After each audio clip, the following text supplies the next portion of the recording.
and welcome to our first annual Zingaro House Spring Spectacular. This week, we'll make our very own fairy garden, bake some lemon bars, go to the farmer's market, start some seeds, and much, much more.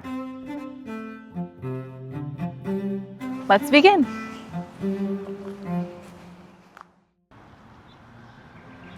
Ever since I was a little girl, I always loved fairies. I would play fairies with my friends, invent my own fairy tales, and read lots of stories about fairies. But one thing I always wanted to do was make a fairy garden. So, to usher in spring, we thought we would make a home for our favorite fairy tale creature. So, without further ado, let's make a fairy garden.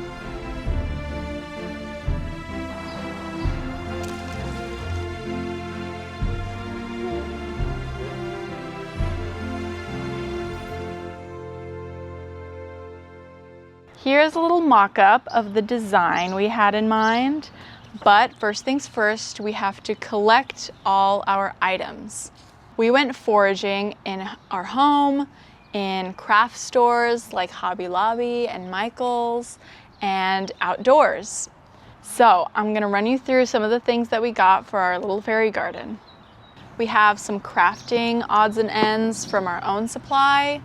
We have little things that we bought at craft stores, this little wheelbarrow, these little tools. We got these aquarium pebbles. And I bought this little table and chair set from eBay because I thought it was so cute. Then we got some microgreens from the farmer's market for our fairies to plant and harvest in their little garden. We got some very short creeping plants from Home Depot. We have here Creeping Jenny and Blue Star Creeper, so they're gonna stay real short, which is what we want for our fairy garden. We don't want anything outgrowing the garden. Then we have some odds and ends from the great outdoors. We have some pine cones that I think would make good shingles for the roof of the fairy house. We have this little guy. I don't know what I'm gonna do with it, but I think it's cute. We have a lot of little acorn toppers. I think might make cute bowls and things like that. So let's put all of these things together in our fairy garden.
And here is our finished product. We had so much fun making this, and now we're gonna set it out on the porch for the fairies to come and visit. Whether you have store-bought goods, or household items, or just forged pieces of material, you can make your own fun and whimsical fairy garden. If you'd like to make your home smell like spring, a fun way to do so is making a spring simmer pot. A simmer pot is a natural air freshener created by gently heating water, fruits, herbs, and spices on the stove. And for springtime, we're going to be focusing on fresh, clean, and energizing scents to shake off winter. This would be things like citrus, light herbs, and flowers.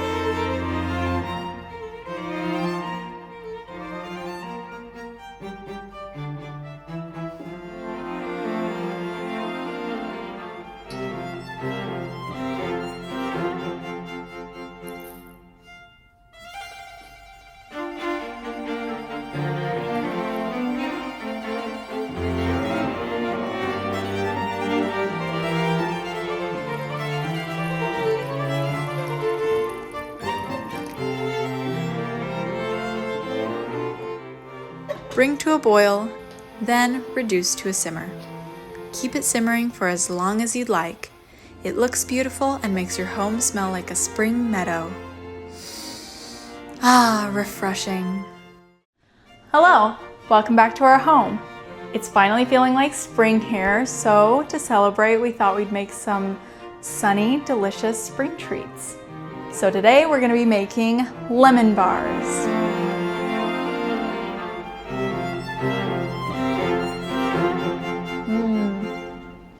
So I've preheated my oven to 325 degrees and now I'm gonna prepare my baking pan. The parchment is so that it's easier to lift out of the tray when it's done baking. I wet my hand and I'm putting a little bit of water at the bottom so the paper sticks. You can also use some baking grease of any sort, but I like to use water. Now we're gonna set this aside while we make our crust. So what we're gonna do is cream the butter and the sugar first. And you can do this with a hand mixer, a stand mixer, or a pastry cutter. You can also use a fork. I like to use a fork sometimes. This is kind of how you want your creamed butter and sugar to look. It's very light and fluffy, and it's a shade lighter than it was before. Now we're ready to mix in our other ingredients. So next is our flour, our salt, and my favorite vanilla bean paste. You can use vanilla extract, but I like using vanilla bean paste because it's a little thicker consistency and it has a nice flavor. I mean, it's the same flavor, but I think it just like the texture of it kind of is a little more appealing to me. I typically don't measure vanilla paste because the more the merrier. All right, now we're gonna go in with our hands because this is that kind of a dough. I'm gonna try to mix everything in evenly. All right, this is how we want it to look. Very even consistency. It's very soft, very buttery. Now that we got our dough done, we are going to bring back our little tray. And we're gonna press this dough evenly into the bottom of the tray in one layer.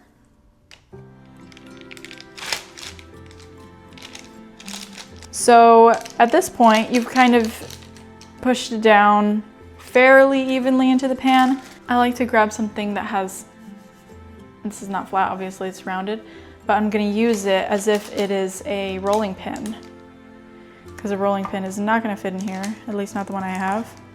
And I'm gonna get it nice and flat. Just try to get it as even as you can. It's really easy to work with. It's kind of got the consistency of Play-Doh a little bit, so you could just flatten down any parts that you see are a little raised. And voila. Now we're gonna bake for 15 minutes at 325 degrees. Now while our crust is baking, we are going to make our lemon curd. So the two ingredients that go first are our flour, just a tiny bit, and plenty of sugar. I'm gonna whisk this together a little bit, make sure there are no clumps. Now 3 eggs.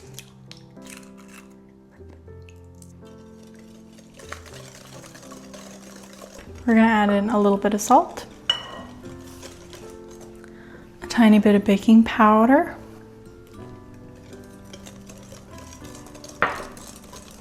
now for the lemon juice. I wanted to try Miss Eleanor Mickelson's original recipe, but when I was reading it, I noticed that it only called for 3 tablespoons of lemon juice, and I like lemon flavor way too much to just only put 3 tablespoons. So my recipe has half a cup of lemon juice, and I like that a lot better. And you want to whisk this in slowly, like so. Lastly, we have some lemon zest. And if you want to be an overachiever, you can strain your curd so you definitely don't have any lumps in it. But we're not going to do that today because I don't feel like it. So if you see any lumps in my curd, no you didn't. Alrighty, well our shortbread is ready. It's a little golden around the edges. And here's a trick I learned from Sally's Baking Addiction. She says to poke the top of the shortbread with a fork. Not all the way through, just lightly in the top before you pour your curd in. This is so everything stays in place while the curd bakes. So now let's pour in our curd. Here we go.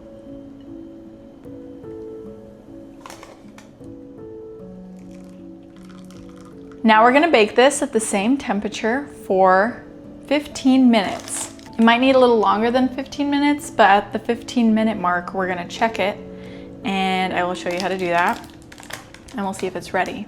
Here we go. So after 15 minutes, you're gonna look inside and tap it like this.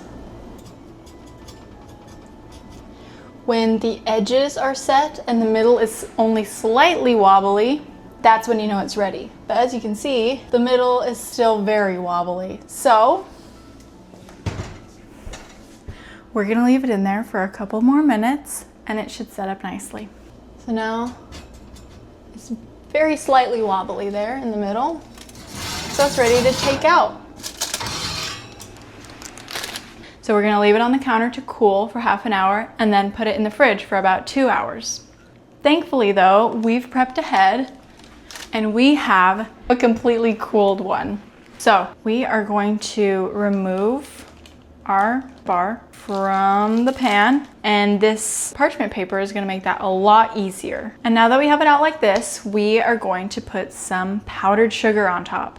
We wanna put the powdered sugar on top before we cut it because I like to have those nice cut lines without powdered sugar on them.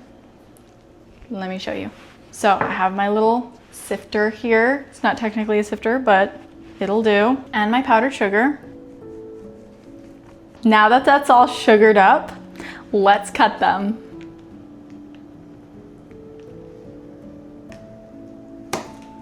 All right, now you see I have this on here.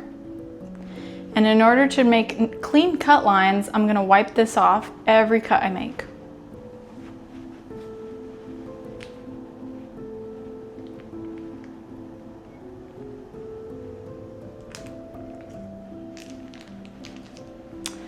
All right, now they are ready to garnish. So for our garnish, I cut some strawberries. I saw a friend do this with her lemon bars and I thought it was really cute. So I've decided to put some strawberries on it. When you cut a strawberry like this, it looks kind of like a heart. And since a lot of these bigger strawberry slices don't fit on our little lemon squares, I am going to use a little cookie cutter and cut some flower shapes out of them since it's springtime. I thought flowers would be a nice little addition. And there you have some adorable and delicious lemon bars. Enjoy! Let's make a minty ginger limeade, the perfect beverage for a sunny spring day.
We're here today at the Farmers Market in Franklin, Tennessee, where we're going to meet some of our vendors, some of the local farmers and craftsmen, to get their thoughts on how and why farmers markets are so crucial to our local communities. Let's go.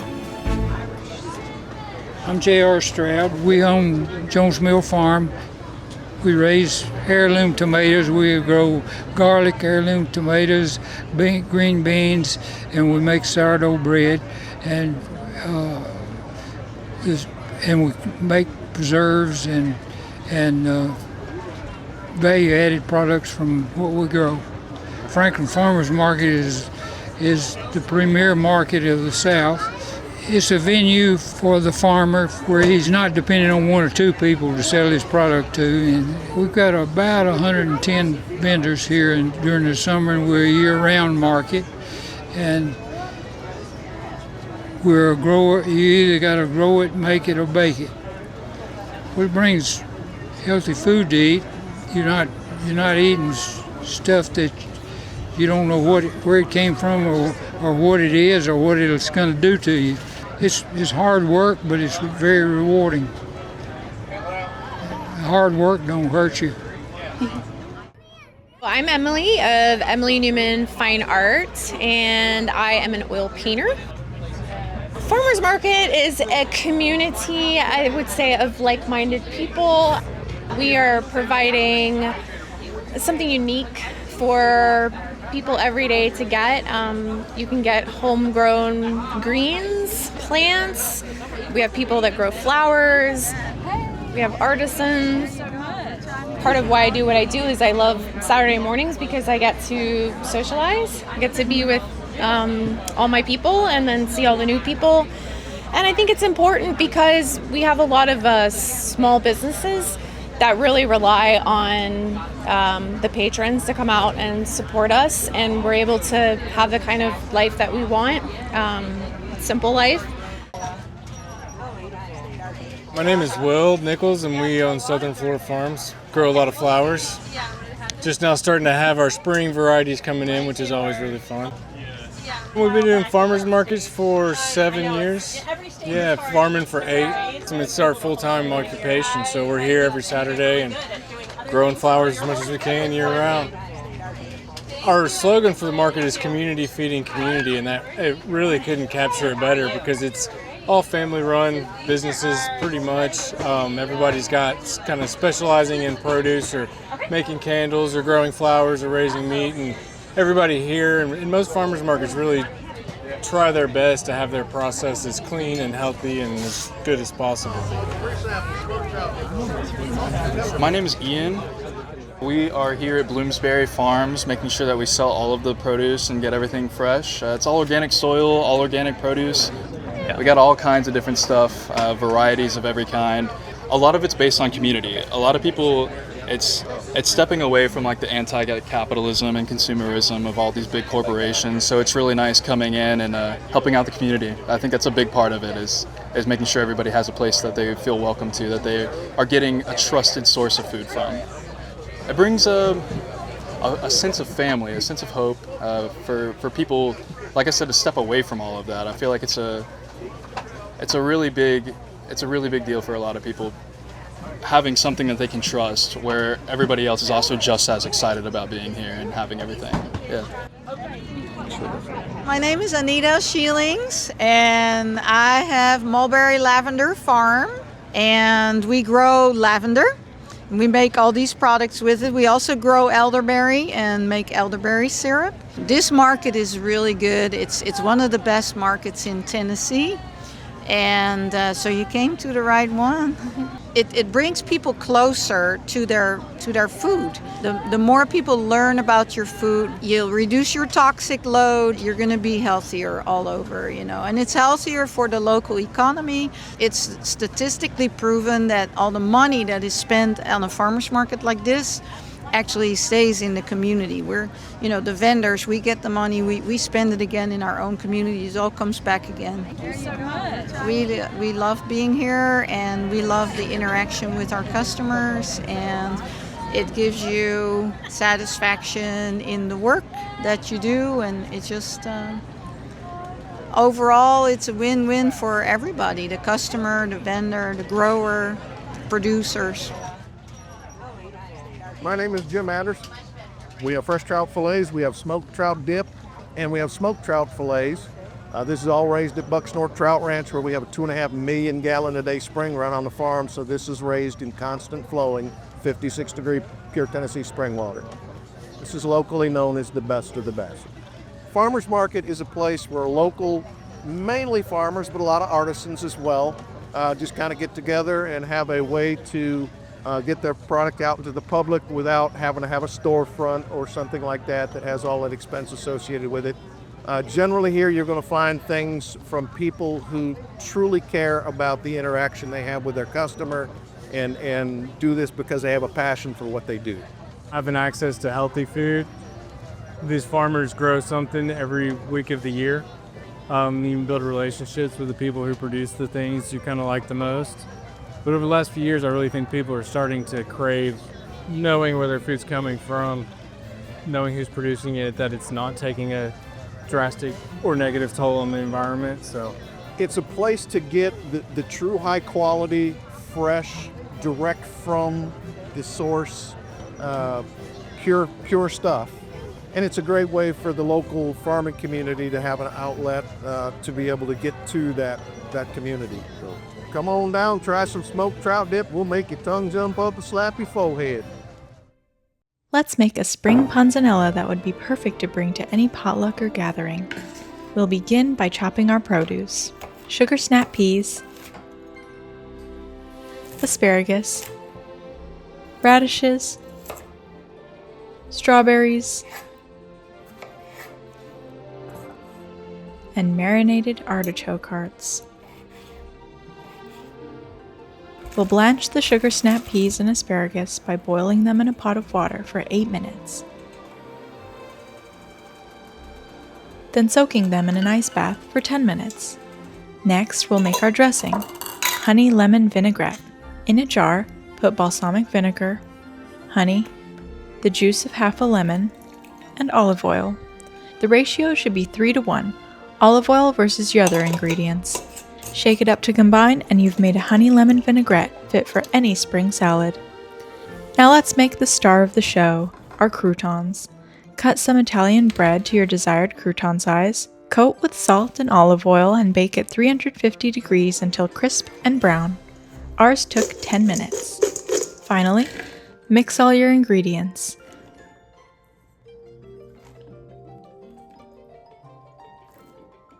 We're adding in some candied walnuts, feta, and burrata for some extra flavor.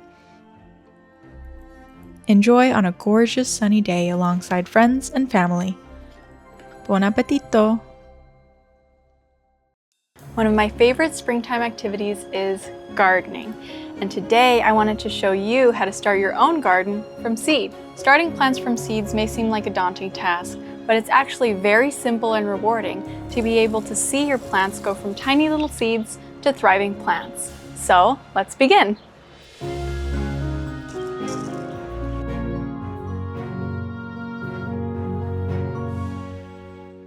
I have some seeds here from last year, and I bought some seeds as well. I like to keep my seeds in this little box because it's cool and dark in there for them, which is what ungerminated seeds need. Different plants require different starting methods, and the easiest way to know what your plant needs is to read the back of the seed packet. Here you will find some general information about your seeds and a key for how much sun they'll need, how many days till harvest, the depth that they need to be planted, and the spacing. And if you read here, it should say when and where to plant. When being which month of the year according to your growing zone. A growing zone is an area that gardeners use to determine where certain perennial plants are most likely to thrive. For example, we're here in this little purple region, which is zone 7B, and it says to plant April through June. It's April right now, so it's time to plant these little guys. And where being indoor or outdoor. These need to be started indoors, so let's begin by starting our indoor seeds. To start seeds indoors, you'll need little containers or planter cells, a good seed starting mix, some labels, water, some cling wrap, and of course, your seeds. So let me show you how we do this.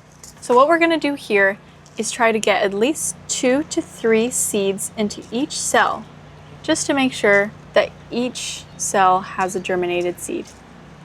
Then, once all our seeds are there, we're gonna cover it over the top with some more seed starting mix. Now we're gonna put some water.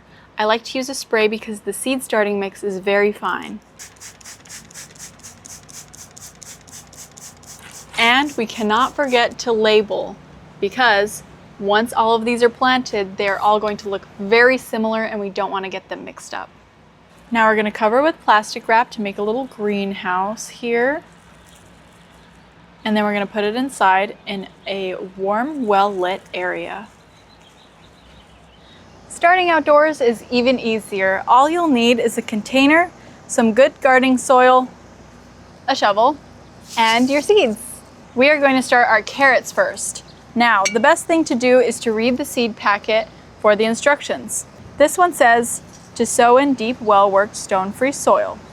Cover with fine soil, firm lightly, and keep evenly moist. I'm gonna label these guys just for my sake, and then they are good to go. Next, we'll be planting our cucumber seeds. This seed packet says to sow 4 to 6 seeds, 3 inches apart, and cover with 1 inch of fine soil. And again, we're gonna water.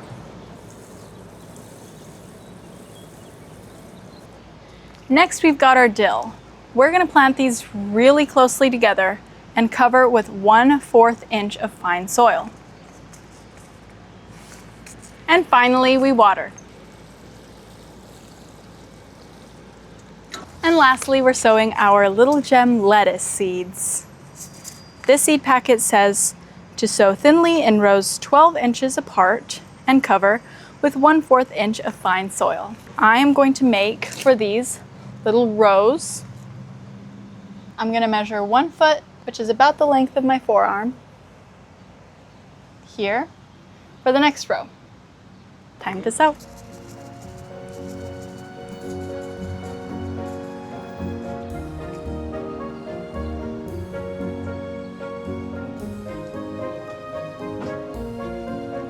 And finally, we water.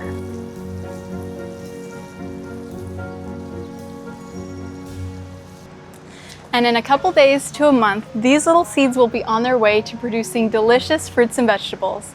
Check out our other gardening videos on how we transplant, prune, and harvest. See you next time.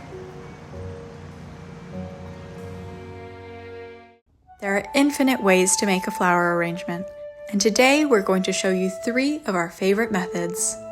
Fill your vase with water and some flower food.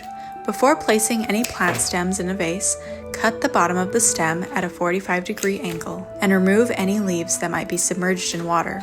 For our first arrangement, we're using the 4-5-8 method. This means we start with 4 main types of flowers. These are our focal flowers. I chose hydrangeas, carnations, daffodils, and tulips. For the tulips to really stand out, I reflex the petals. To do this, take your thumb and forefinger at the base of the petal and slowly fold it outwards away from the center. They become a completely different flower than before. Now onto the 5 in our 4-5-8 method. This is our foliage stems. Add 5 foliage stems into the arrangement. I chose some that stuck up and some that drooped down for a nice variety. Finally, we add in 8 stems of filler flowers. I chose chamomile and baby's breath. These flowers fill in all the gaps and complete our arrangement.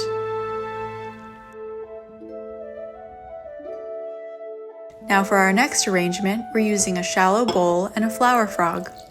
To use this type of flower frog, called a hairpin flower frog, simply insert the flower stems into the loops, placing larger structural stems first, followed by delicate ones.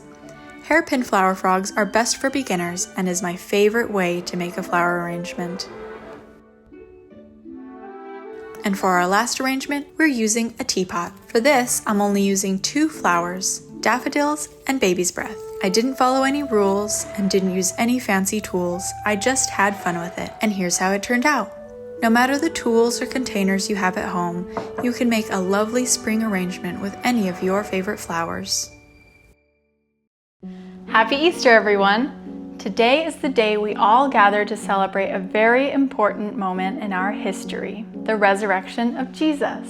The story of Jesus' crucifixion and resurrection is one told around the world to Christians big and small. When I was a young girl, my Sunday school teacher had a special way to share the story, and that's how I'm going to tell you the story today. Here I have my Bible and some Easter eggs. Each of these eggs has a hidden treasure inside, and they represent important pieces of this story. Let's see what's in the first one. A donkey. Now let's see what this donkey has to do with our story. We begin our story outside Jerusalem. Jesus was given a donkey to ride on into the city. When Jesus rode down the street, people were eager to see him. They wanted to be near him, talk to him, and hear him speak.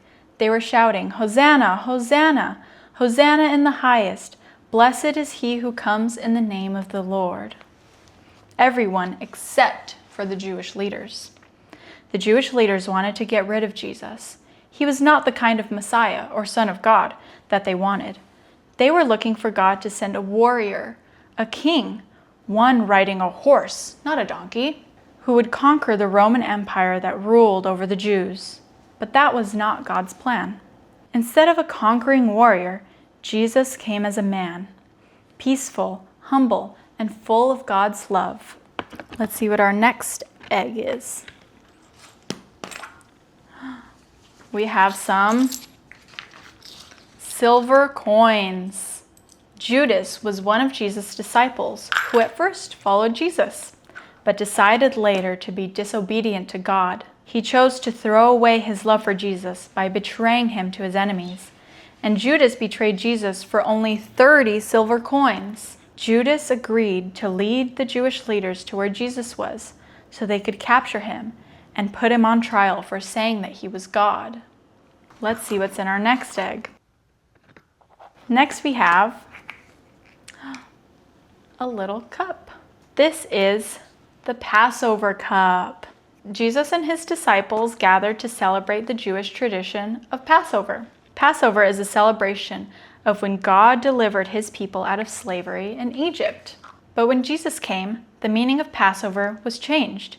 Jesus helped his disciples understand the new meaning of the Passover meal when they gathered together that night. This is called the Last Supper. Jesus told his disciples that the bread would be to remember his body, which would be crucified on the cross. Then he took the cup of wine and used it as a sign of remembrance of his blood saying, "This is my blood, which is poured out for many for the forgiveness of sins." Let's see what's in our next egg. We have some praying hands. After the Last Supper, Jesus went to the Garden of Gethsemane to pray. Jesus was troubled. He knew he was going to die. But Jesus was willing to die on the cross because he knew this was his Father's plan to save people who put their trust in him. So Jesus prayed for God to give him strength. This is a reminder to all of us. We need to pray and ask for God's strength, just like Jesus did. While Jesus prayed, Judas led the Roman soldiers right to Jesus. The soldiers took Jesus and put him on trial. He was brought before the Roman governor in Judea, Pontius Pilate, to defend himself for claiming to be God. Because Jesus claimed to be God, they said, he was an enemy of the Roman Empire and of Caesar, its king. They wanted him sentenced to death. Oh no. Let's see what's in our next egg. We have a leather whip. After his trial by Pilate, the Roman soldiers used leather ropes with rocks and metal woven into them to whip Jesus. At any time, Jesus, the Son of God, could have stopped the trial, the whipping, and even his death. But he wanted to do the will of his Father, and so he did nothing and said nothing to defend himself. Next we have the crown of thorns. The soldiers who crucified Jesus placed a crown of thorns on his head so they could mock him by saying, "Hail, King of the Jews," even though they didn't really believe he was a king. And they spit on him and took a strong hollow stick called a reed to beat Jesus on the head. They crushed the crown of thorns into his head and caused him to bleed very badly. And still, Jesus showed them the love of God by forgiving and praying for them. Next we have, this one's heavy, nails in the cross. 3 large nails were driven into Jesus' hands and feet to nail him to the cross. Jesus says in John 5:24, "Truly, truly, I say to you, he who hears my word and believes him who sent me has eternal life and does not come into judgment, but has passed out of death into life." When we as Christians think of the nails that were pounded through Jesus' body into the cross, we should be sad about our sins, but we also should be filled with joy because we know we are given everlasting life through Christ's death. He was pierced for us. Next, we have dice for gambling. The Roman soldiers used dice to gamble for Jesus' clothes. Jesus hardly owned anything in this world, so when the soldiers gambled for Jesus' clothes at the cross, it was sad that they were so selfish and cared so little for him. Jesus shows what we are to do when others wrong us. He actually asked for forgiveness from his Father for the soldiers who were about to crucify him. In Luke 23:34, Jesus prays, "Father, forgive them, for they know not what they are doing." We know from God's word that we need to pray for our enemies. We are also told that we need to forgive them, just as Jesus showed us. Next one is a soldier's spear. Roman soldiers used a spear to pierce Jesus' side when he was on the cross. Because the soldiers had to make absolutely sure that Jesus was dead, they pierced him in the side with a spear. When they did, out came water and blood. This was the proof they needed to show that Jesus had really died. Jesus didn't deserve to die because he had never sinned. But we have sinned. Jesus died in our place for our sin, even though we were the ones who deserved to be punished. Jesus loves us so much that he died in our place. After Jesus had died, he was taken down from the cross, and here we have a linen wrapping.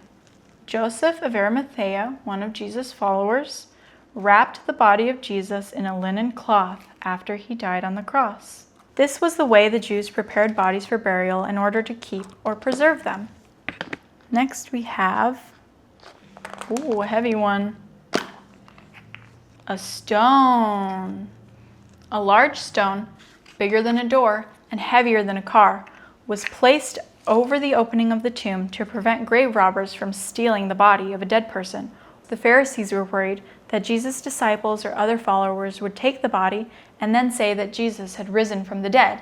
In order to prevent this, Pilate had soldiers guard the tomb. Then, early one morning, Mary Magdalene and several other women who followed Jesus went to the tomb to anoint his body with spices and saw that the stone was moved away from the tomb. They were shocked.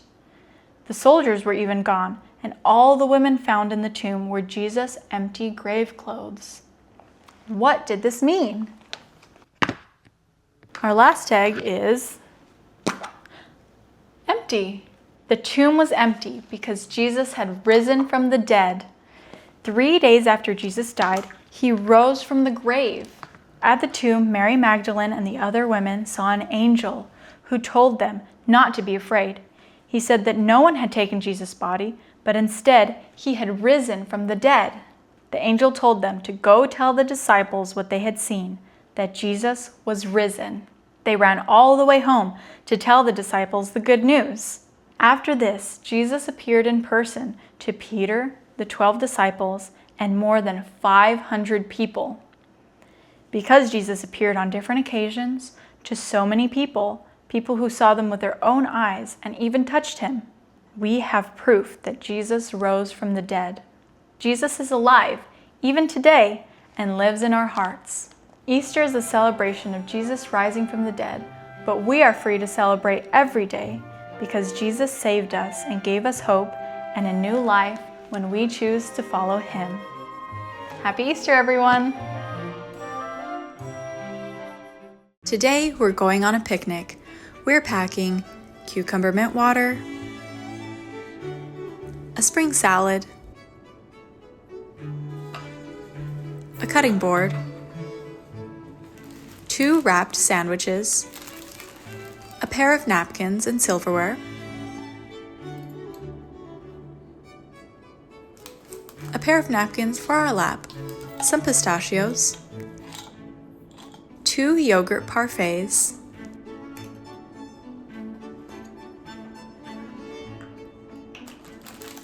and some chocolates. Other items you'll need are a picnic blanket,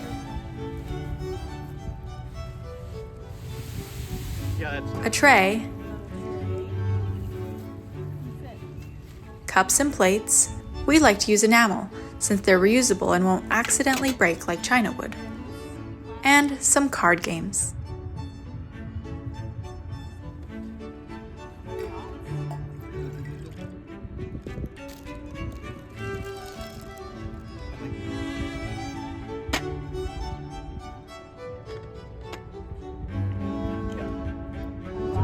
Oh, you got it just.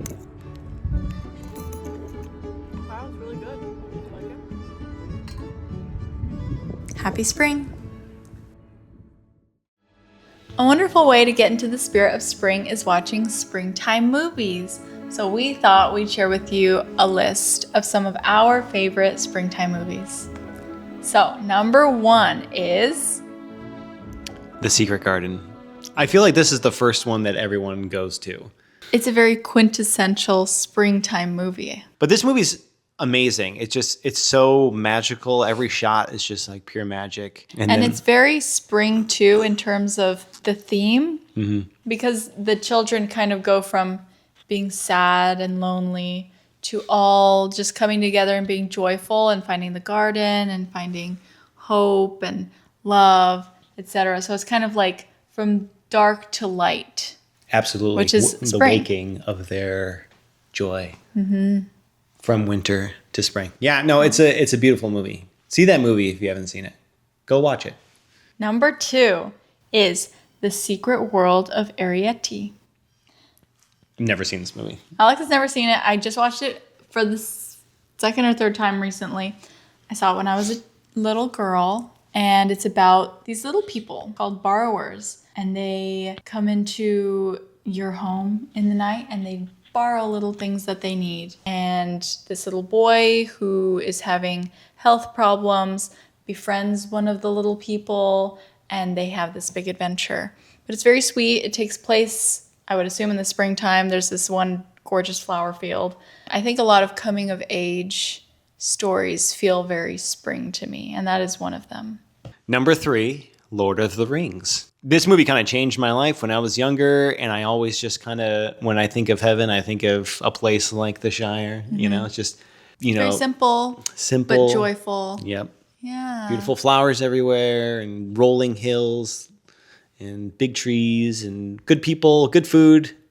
Lots of fun gatherings. Yep. Parties, dancing. Yep. It feels like springtime, the Shire. It really does. Right? Yeah. Number 4, Fern Gully. So this is another one of my childhood movies. And it is all about nature and why you need to preserve nature. One of the main characters is a fairy, and I've always loved fairies, as you know. And you just kind of go on this adventure of learning why her home, which is the natural world, is so important to her and why it's so magical, which I feel like is very spring. It's a springtime feeling, to feel how nature is just so special and beautiful. Absolutely. Number 5, Howl's Moving Castle. What makes it feel springtime to you? When she goes to that special place. Yes, the special place that Howl made for her is a giant flower field.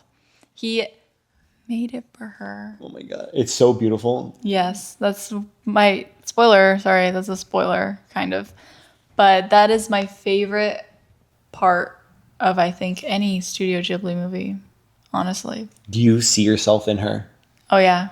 Going from old woman to young woman and back to old woman and back to young woman. Yeah. Based on what you're feeling in the day. Yep, that's me. I'm like a little old lady sometimes. But I feel like an old man sometimes, and then a young man, and then Yeah. an old man. I guess we all do. But that scene, I so see you in that moment when she like walks out and she's just kind of standing by. Yeah, it's all she ever wanted. Was it like the water? She was standing by the water. Yeah, it's just a peaceful flower field. What more do you want? Nothing. Yeah. Number 6, Marie Antoinette. This is another coming of age movie, I would say. And the whole movie feels very springtime. You got the pastel colors, you got the fun parties.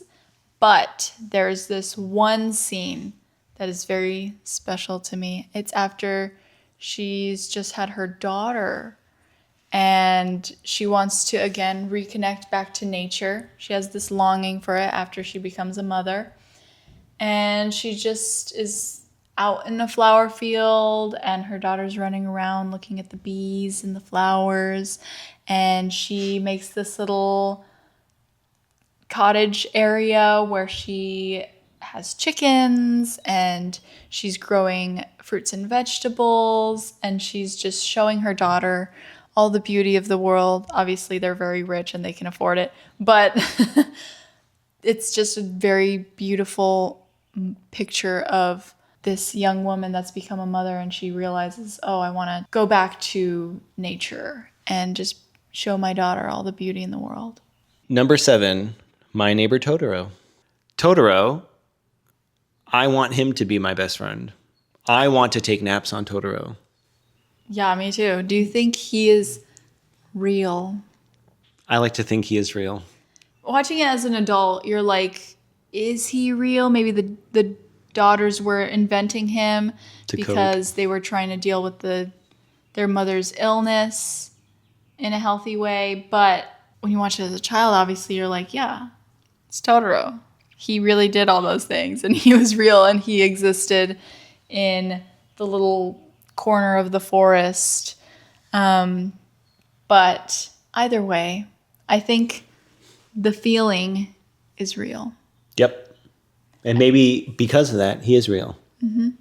And one of the springiest parts of the movie is when they're doing like a dance and singing to grow the plants. I always think of that when I'm gardening. I'm like, maybe I should just do the little jig and grow the plants. It's my favorite. I love that part. Now we have some honorable mentions. All right. Honorable mention number 1. Castle in the Sky. Similar to Fern Gully, it is about preserving nature and why that is important. Next honorable mention is... Gladiator. Go ahead. It's really just for the shot of his hand on the wheat fields. It's not really, maybe it's more summer. Alex thinks that's spring. That's spring to him. It's spring to me. All the men in the chat, say aye if you think Gladiator. The 2015 Cinderella movie. I usually am not a fan of remakes, but this one worked. It was really the only one that did. And it is very springtime, and all of the outfits are very spring forward, and I think it's a gorgeous movie. It's very well shot. The acting is beautiful. They're not trying to make like a modern twist on the original story. They're just staying true to the values of the story, which I love.